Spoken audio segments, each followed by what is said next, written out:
안녕하세요. 전라북도 지속가능 발전협의회에서 전라북도 기후변화 교육센터 사업을 맡고 있는 김하나 팀장입니다. 안녕하십니까. 에코그린 환경교육연구소 고은경입니다. 네, 반갑습니다. 네, 대표님 반갑습니다. 네, 대표님 제가 대표님 뵌날 얼마나 기다렸는지 모르겠어요. 다름이 아니고 제가 지난번에 탄소중립 대표님이 설명해 주셨잖아요. 네. 그 질문을 했던 학생이 영상을 봤나 보더라고요. 다행이네요. 네, 그래서 대표님 덕분에 열심히 다양한 방법으로 재밌게 실천을 하고 있다고 너무 감사하다면서 저한테 꼭 대표님을 보게 되면 선물을 전해달라고 해서 제가 잊어버릴까봐 이렇게 손에 꼭 들고 왔어요. 대표님, 아니, 이건 웬 마술이에요?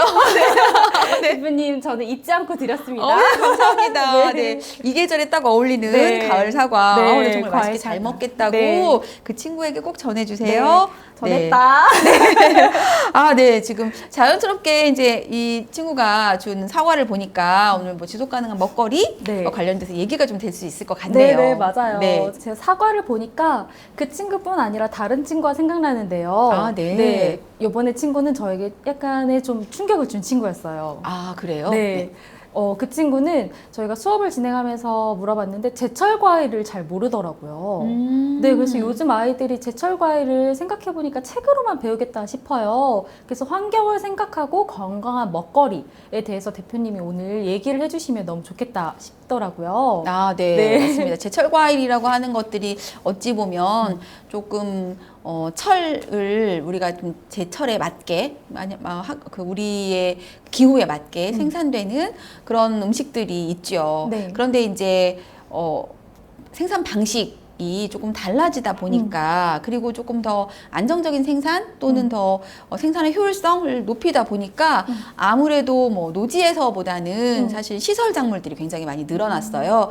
뭐 제철이라고 하는 것에 문제도 있지만 최근 들어 사실 먹거리가 굉장히 먼 거리에서 온다. 이동 거리가 멀리 오는 글로벌한 먹거리들이 지금 많이 우리 밥상을 점령하고 있다라고 하는 문제도 함께 네. 좀 얘기해 볼 필요가 있겠다 생각이 듭니다. 그러네요. 네. 먼 거리에서 오는 먹거리 같은 경우에는 대표님이 지난번에 말씀하셨던 탄소 중립에 대한 이산화탄소와 관계가 있는 거겠네요. 네, 그렇죠. 네. 선생님 혹시 칠레 하면 생각나는 게 뭐죠?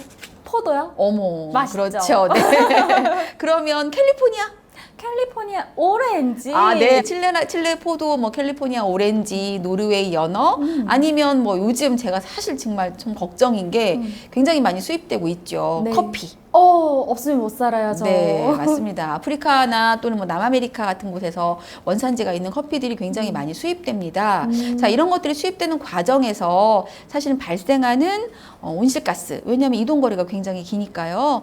그러네요. 그럼 대표님 말씀처럼 이산화탄소도 줄이고 건강하게 먹을 수 있는 먹거리 과연 어떤 게 있는지 대표님이 그거를 귀에 쏙쏙 들어오게 또 요번에도 설명을 해주시면 너무 좋을 것 같은데요. 네, 쏙쏙 들어갈지 네. 모르겠지만 발음 쏙쏙 해볼게요. 네. 혹시 이 이야기 아세요? 내가 먹는 것이 바로다. 라는 이야기가 있습니다. 네네, 맞아요. 네. 들어본 적 있어요. 네. 아마도 우리가 어떤 것들을 먹고 있느냐가 나를 구성하는 굉장히 중요한 요인이기도 하거든요. 네네. 먹거리로 인해서 특히 이제 아이들이 아주 어린 아이들이 첨가물이 많이 들어가 있는 음식을 먹는다거나 또는 뭐 이렇게 농약이나 제초제를 많이 하는 음식을 먹었을 때 문제점들이 굉장히 드러나고 있고요. 제가 학교 급식 운동도 하고 있는데 사실은 학교에서 아이들한테 급식을 줄 때 네. 비유전자 변형 식품들을 아이들한테 선별해서 주고자 하는 그런 운동도 하고 있습니다. 너무 좋은 운동이네요. 네, 그런 것들을 하는 이유가 네. 사실은 먹거리가 아이들의 건강과 굉장히 연관이 되기 때문에 그런 어떤 연관이 될 수 있는 요인들을 제거하고 안전하고 건강하게 먹을 수 있는 방법들을 생각해 볼 필요가 있습니다. 네, 안전하고 건강하게 먹을 수 있는 먹거리의 요인들을 줄일 수 있는 방법들이 필요하다라고 하셨는데 그럼 그런 방법들은 또 어떤 게 있는 거예요? 일차적으로는 아마도 먼 거리에서 오는 먹거리보다는 가까이서 생산되는 먹거리를 먹는 게 가장 우선이 아닐까 생각이 들거든요. 가까이 생산되는 먹거리라고 하는 걸 우리는 보통 뭐 로컬 푸드 네. 또는 뭐 지역 먹거리라고 합니다. 다행히 네. 이 지역에 생산되는 먹거리들이 모여지는 매장이 전주에 있어요. 네. 혹시 가보신 적 있어요, 선생님? 전주에 모여지는 매장이요? 네. 모래내 시장? 어? 네, 물론, 네, 물론 그렇기도 합니다. 자, 네. 이렇게 지역 먹거리들을 다 모아서 판매하는 매장 바로 전주푸드라고 있습니다. 네. 네, 로컬푸드라고 하는 그런 음식들이 잘 판매가 될 수 있고 소비자들이 안전하고 믿고 먹을 수 있게 하는 것 굉장히 중요한데요. 그런 것들을 담아내는 같이 함께 할 수 있는 이런 먹거리 운동도 굉장히 필요한 게 아닌가 생각이 듭니다. 가까운 거리에서 먹을 거리를 먹는 것 중요하고 두 번째는 아까 생산 방식의 얘기를 좀 해볼 필요가 네네. 있습니다. 그 얘기를 하기 전에 제가 선생님께 한번 질문을 해볼게요. 질문이요? 네. 네. 두구두구두구두구두. 아, 네. 네. 네. 선생님, 네. 지난번에 제가 탄소 중립 얘기하면서 6대 온실가스 얘기했을 거예요. 오, 그 네, 6대 맞아요. 온실가스를 다 말하라고 하긴 그러니까 그거 말고 네. 그 중에서 네. 네. 농업과 관련된 온실가스가 있습니다. 혹시 뭘까요? 이산화탄소는 아니겠죠. 네, 네, 지난번에 당연히. 얘기해 주셨으니까. 네, 네. 네. 농업과 관련된 거요. 네. 육불화도 아니겠죠. 네. 어머 이렇게 막 찍어서 넘어가시기 없기. 과물화탄소도 아니겠죠. 네, 네. 아산화질소? 네, 아산화질소 잘 맞추셨네요. 네, 그러면 아산화질소에 대한 이야기를 잠깐 해볼까요? 네. 네, 아산화질소는 전체 온실가스의 한 6% 정도를 차지하고요. 지구온난화 지수가 이산화탄소가 1이라고 하면 310 정도의 온난화 지수를 갖고 있습니다. 네. 그만큼 지구의 이산화탄소 온실가스 농도를 높이는데 큰 영향을 미칠 수가 있다는 거죠. 그러면 아산화질소 말고도 네. 또 우리 먹거리와 관련된 온실가스가 있어요. 선생님 뭘까요? 이산화탄소와 아산화질소는 아니겠네요. 그렇죠. 네. 힌트 없나요? 힌트 있습니다. 좋아요. 네, 두 글자. 이거는 바로 맞출 수 있어요. 네. 여러분도 아실 거예요. 이건 바로 메탄입니다. 네, 네, 일도 고민 안 하고 네. 메탄을 맞추셨습니다. 네, 맞습니다. 메탄이라고 하는 게 있는데요. 메탄은 굉장히 많은 온실가스 농도를 일으키기도, 농도를 갖고 있기도 하지요. 네. 그런데 중요한 건 메탄의 농도가 점점 증가하고 있다라고 하는 문제를 갖고 있습니다. 왜죠? 그 이유가 메탄을 네. 발생시키는 게 대부분 뭐 여러 가지 원인이 있지만 네. 우리가 알고 있는 가장 큰 이유는 육류의 소비, 네. 즉 육류 생산의 문제와 굉장히 밀도 있게 관련이 있기 때문입니다.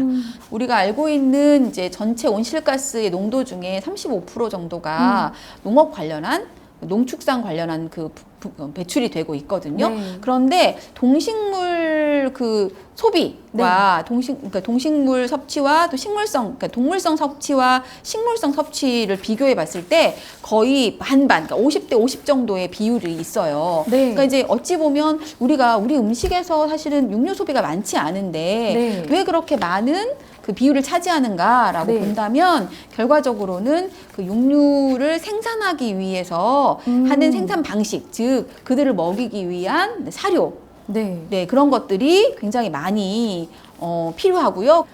그런데 고기가 너무 맛있잖아요, 대표님. 그렇죠. 저 아는 분도 원래 고기를 잘 드시는데 뭐 때문인지 모르겠지만 일주일에 한 번 정도는 고기 없는 날을 만들어서 고기를 좋아하시던 분이 고기를 안 드신다고 하시더라고요. 그래서 네. 채식을 하는데 그걸 보면서 저도 육류를 좀 줄여봐야겠다라는 걸 조금 느끼면서 이제 하루에 3번 먹을 걸 뭐 한 번으로 좀 줄인다든지 네. 이런 거 좀 하고 있어요. 혹시 네. 대표님도 대표님은 고기를 잘 안 좋아하시죠?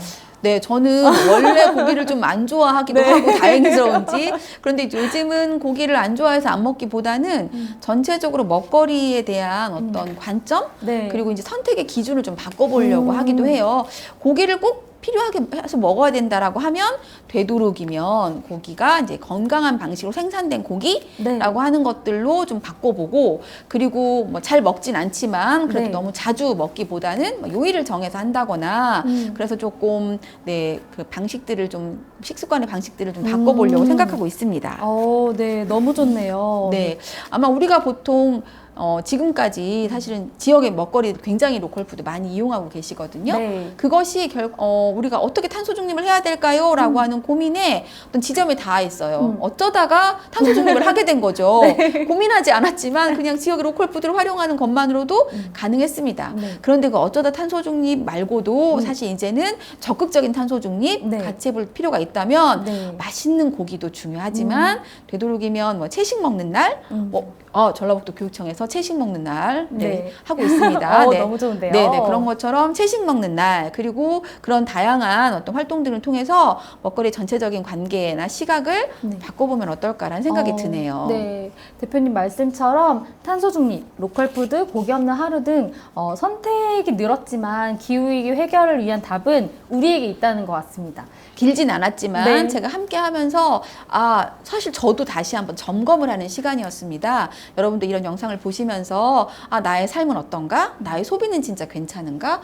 그러면 난 어떤 소비를 해야 되는가? 내가 배출하는 쓰레기가 어떻게 재활용이 가능하게 되는가라고 하는 관심을 좀 갖는 것. 근데 그 관심의 시작은 아마도 다음을 위한 다음 세대 아이들을 위한 시작이 되어야 되지 않을까 싶습니다. 네. 요즘 젊은 친구들이 아이를 낳지 않겠다고 얘기하는 친구들이 되게 많아요. 그런데 정말 조금 의미 있게 얘기한 친구 중에 하나는 세상이 어떻게 될지 모르는데 라는 이야기들을 준 친구가 있었거든요. 네. 네, 적어도 우리가 다음 세대 아이들이 정말 마음 놓고 뛰어놀고 네. 생활할 수 있는 환경을 만들어줘야 되는 의무와 책임이 있다고 생각이 들어요. 그렇죠. 네, 이 영상을 같이 보신 여러분들 모두 그런 것들 함께 꼭 실천해 주시길 바라겠습니다. 네. 감사합니다, 대표님. 오늘도 귀한 말씀 해주셔서 너무 감사하고요. 여러분들도 이 영상 보시고 하루에 하나 정도는 실천하시면서 탄소 중립을 우리 모두 실천하는 전주 시민이 되었으면 좋겠습니다. 감사합니다. 네, 감사합니다.